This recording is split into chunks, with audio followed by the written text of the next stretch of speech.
Hey guys, I'm rebuilding calipers on a Polaris Ranger 2004 4x4, 500 cc's. I didn't see any videos on these, so I figure I'll do one. Let me go over here and we'll show you. I got them all apart already. So, if you got a service manual, you can see how they are. Actually, pretty simple to disassemble them. To get the pistons out, you could try to use like a pair of like maybe channel locks, or take some shop air, blow some air in here, put a rag here, pop the pistons out. I got new pistons and seals. You could reuse the pistons if they're in good shape. So basically this is it. This is your little like plunger that pushes your brake caliper piston, and it works off of this little unit here. It's got some bearings in there, so you got to be careful for that, because you don't want to lose these bearings. There's two bearings there. I put a little grease in there to hold them in place. Anyway, to get the parts for the e-brake assembly, I didn't find any aftermarket. Went to the hardware store, I got some O-rings. Cost me a couple bucks. I made a gasket. Pretty simple to make.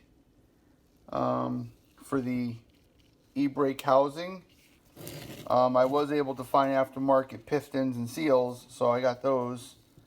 But the e-brake side of it was hard to find. I probably can get it from Polaris, possibly. But Polaris might want to sell you the whole caliper for a couple $100 for one.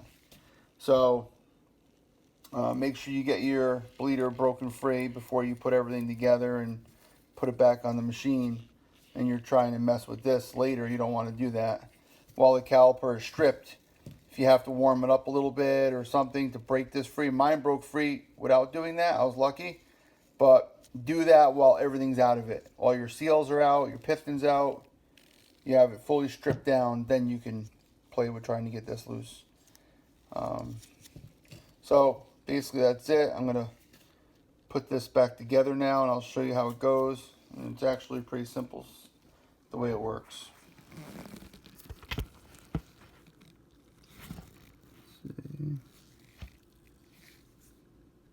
Good.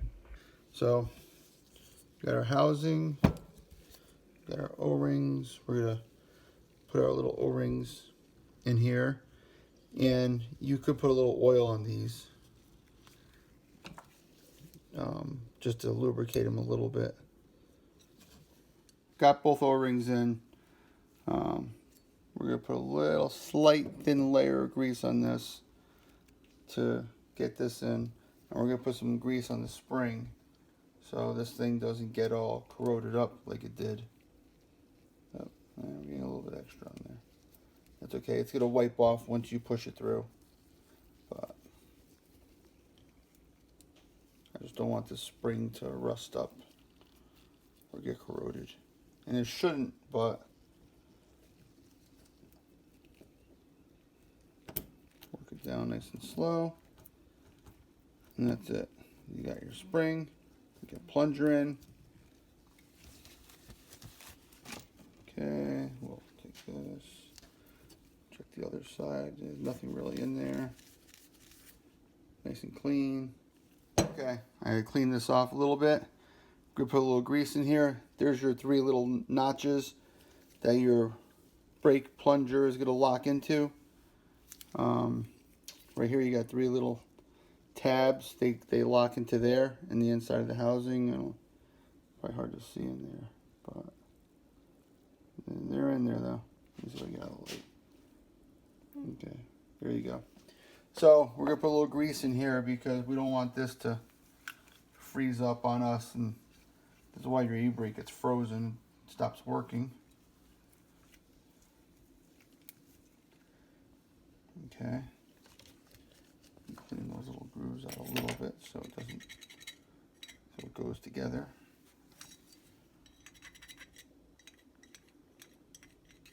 Okay.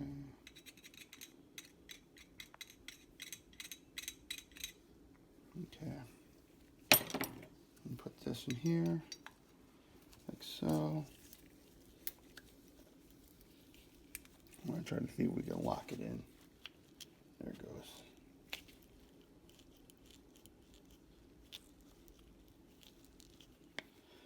And it feels like it'll lock together. Your gasket only goes one way. You can see the skinny end goes in this end. So we got a little bit of grease in here. Put this on here. Line our screw holes up. We'll put this together.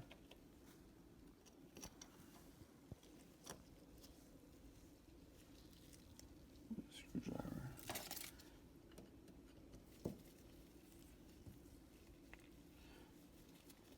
Alright.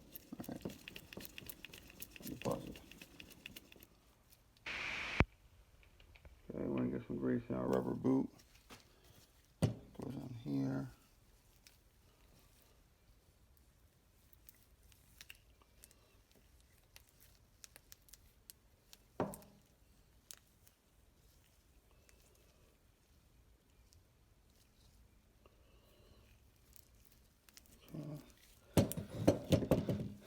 That's on.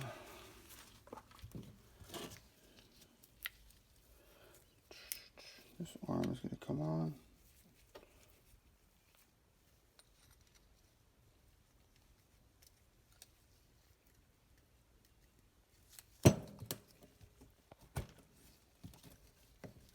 Like that. There's our threaded shaft. A threaded screw, which adjusts our e-brake. So this brings our plunger out, back and forth. And that pushes your caliper piston. We'll adjust that when we get it on. Okay. So now we gotta get our seals in. Okay. We're getting our seals put in. Remember, the fat, thicker seal goes in first. Skinnier seal goes in second. That's your dust seal. So we got our seals in. I'm going to put a little bit of brake fluid on them. Just take dot 4. I'll put a little bit on my finger. I don't want to. Oop, too much. That's right. Get them lubricated up pretty good. Lubricate up the whole housing. Just to get some lubrication in here. Alright. Take our piston, bring it in, kind of roll it around a little bit to kind of seat it.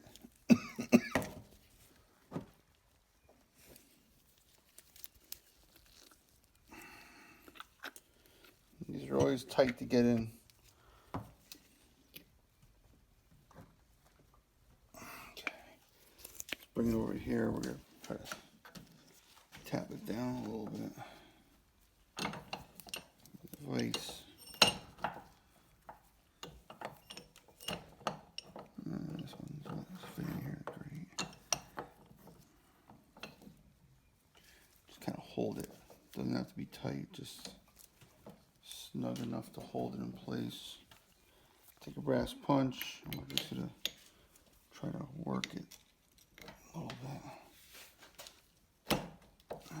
Okay, here we go.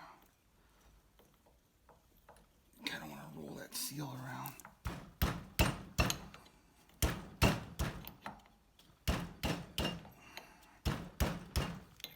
Okay. Just look at it and make sure it looks like it's going in level, which it does look good. Okay. See if I can hold it by the brake arm better. Give it a better hold. You don't want to hold it by the caliper, you want to hold it by the brake arm, it's safer. There it goes. Just gotta keep an eye on it and make sure it looks like it's going in level, which it does look good. Okay. making sure you're staying level.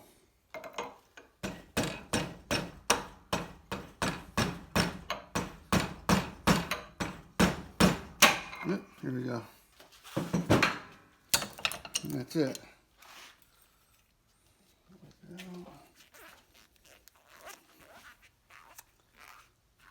Do this with something soft.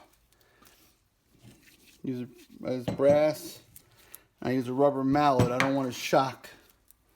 I don't want to shock the piston at all. I just want to keep tapping, putting pressure on it, keeping it even, and having it go in nice and even. So that pushes it out. And that goes back in. And then when the brakes get adjusted a little bit.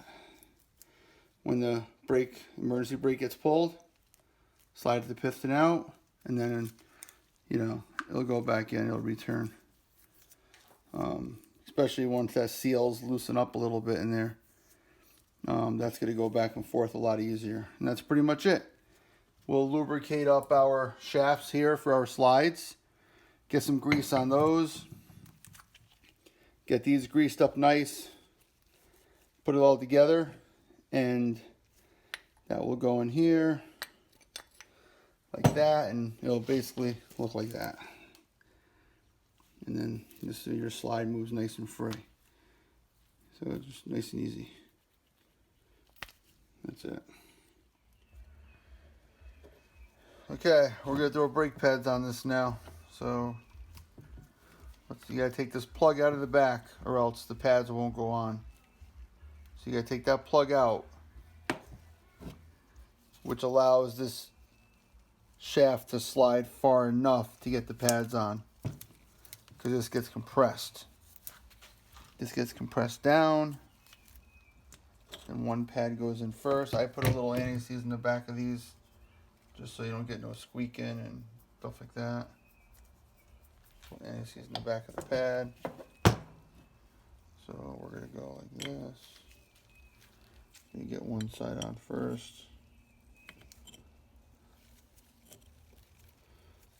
Press it. Get the other pad in. That's one. A little bit of this stuff on here. A little bit on here. Stops it from also getting rusty and sticking, making it squeal. Okay, so that's it. After you get that together, you just slide this slide back the other direction a little bit. Kind of locks them in place. We're going to put our plug back in. You don't have to tighten this crazy.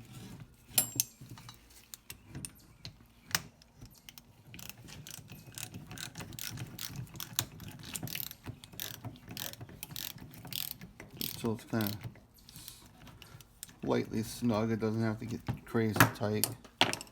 That's just a block plug for your shaft. Now when it travels far down, it doesn't go far enough for your pad to come off. That's how it works. Simple. Okay. Now we're going to throw our caliper back on.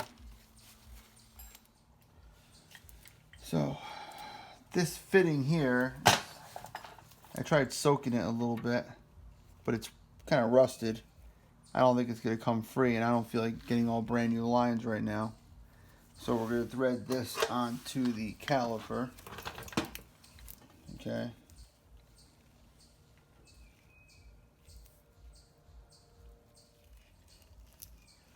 Feel it kind of started. We're going to thread it right back on. Should end up around the same position it came off. Gotta be careful with it because you don't want to break it.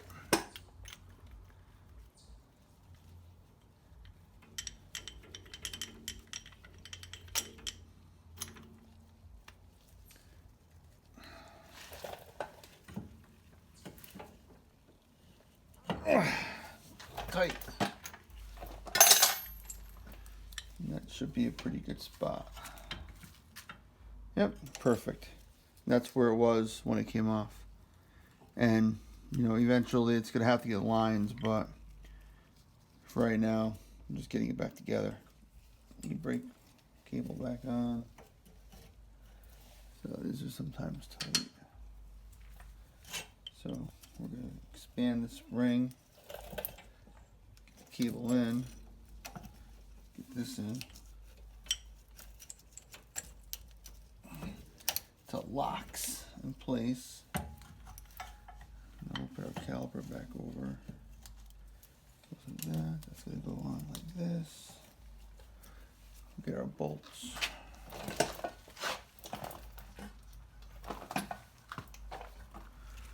Take a little Loctite.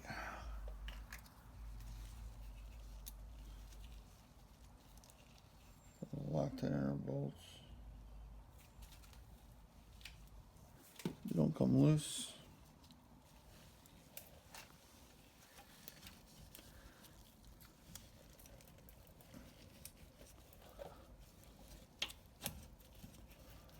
This is gonna. This rotor does have a crack in it, and it's gonna have to get replaced.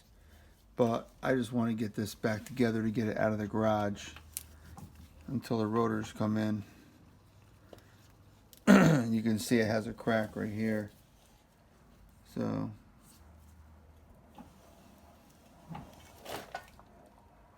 we're gonna have to get a new rotor soon. Should be in the next week or so, but need it out of here until then.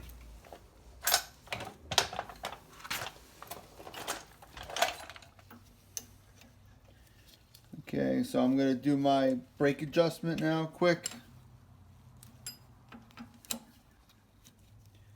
So loosen our lock nut, screw it in until the rotor don't move.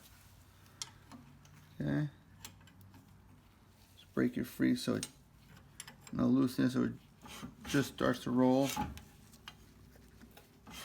And then what I'm going to do is I'm going to go, once the rotor's moving fine, I'm going to go a full half turn, and then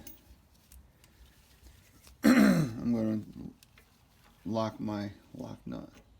Hold it with one wrench, use the other wrench to adjust the lock nut.